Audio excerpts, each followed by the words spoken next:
Hello, my name is Praveen Kumar. My branch is mechanical engineering. My topic is direction of friction. Friction. What happens when you jump on a sled on the side of a snow covered hill? You can predict that the sled will slide down the hill. Now think about what happens at the bottom of the hill. Does the sled keep sliding? You can predict that the sled will slow down and stop. Why does the sled's motion change on side of the hill and then again at the bottom? In each case, unbalanced forces act on the sled.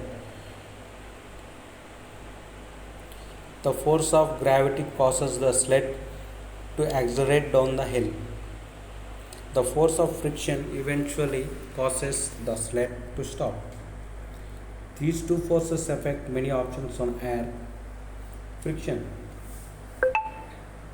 When a sled moves across snow, the bottom of the sled rubs against the surface of the snow.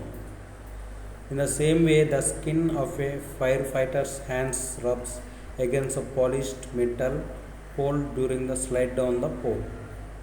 The force the two surfaces exert on each other when they rub against each other is called friction.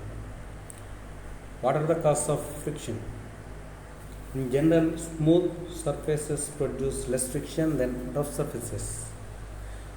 The strength of the force of friction depends on two factors: how hard the surface pushed together, the types of surfaces involved.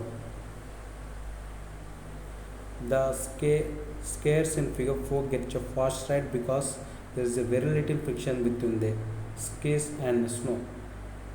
The reindeer would not be able to pull them easily over a rough surface such as sand. Okay, you can observe the picture. Direction of the motion, friction force and friction force.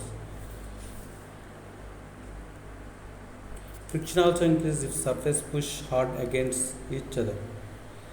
If you rub your hands together forcefully, there is more friction than if you rub your hands together lightly. A snow-packed surface or a metal firehouse pole may seem quite smooth, but as you can see in figure 5, eventual smoothest objects have regular bumpy surfaces. When the irregularities of one surface come into contact with those of another surface, friction occurs. Okay, figure 5, smooth surfaces. If you look at the polished surface, an aluminium alloy under a powerful microscope, you will find that it is actually quite rough. Friction acts in direction opposite to the direction of object's motion. Without friction, a moving object might not stop until it strikes another object. Static friction. 4 types of frictions are shown.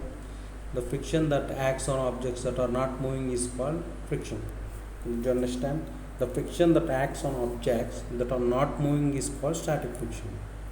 Because of this static friction, we must use extra force to start the motion of stationary objects. For example, think about what happens when you try to push a heavy desk across the floor. If you push on the desk with force less than force of static friction between desk and the floor, the desk will not move.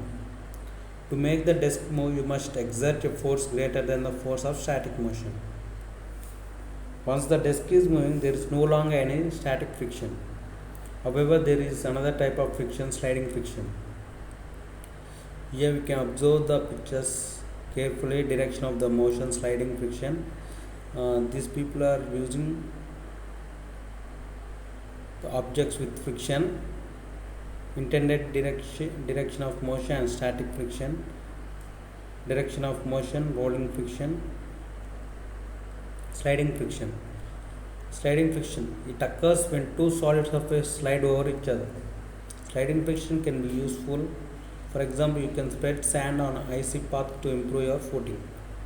Ballet dancers apply sticky powders to the soles of their ballet slippers so they won't slip on the dance floor.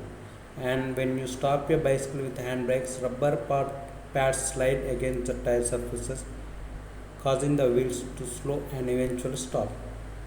On the other hand, sliding friction is a problem if you fall off your bike and skin your knee.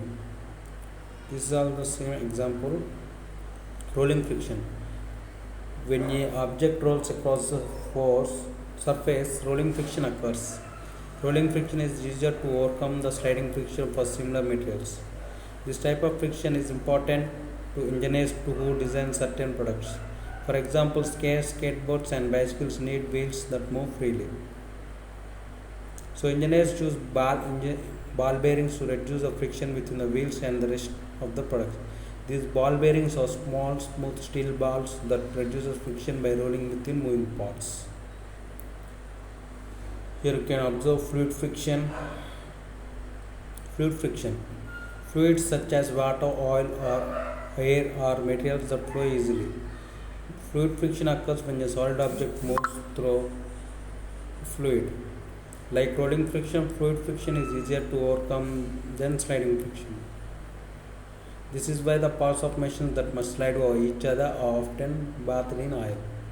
In this way, the solid parts move through the fluid instead of sliding against each other. When you ride a bike, fluid friction occurs between you and the air. Cyclists often wear streamlined helmets and specially designed clothing to reduce fluid friction. Thank you.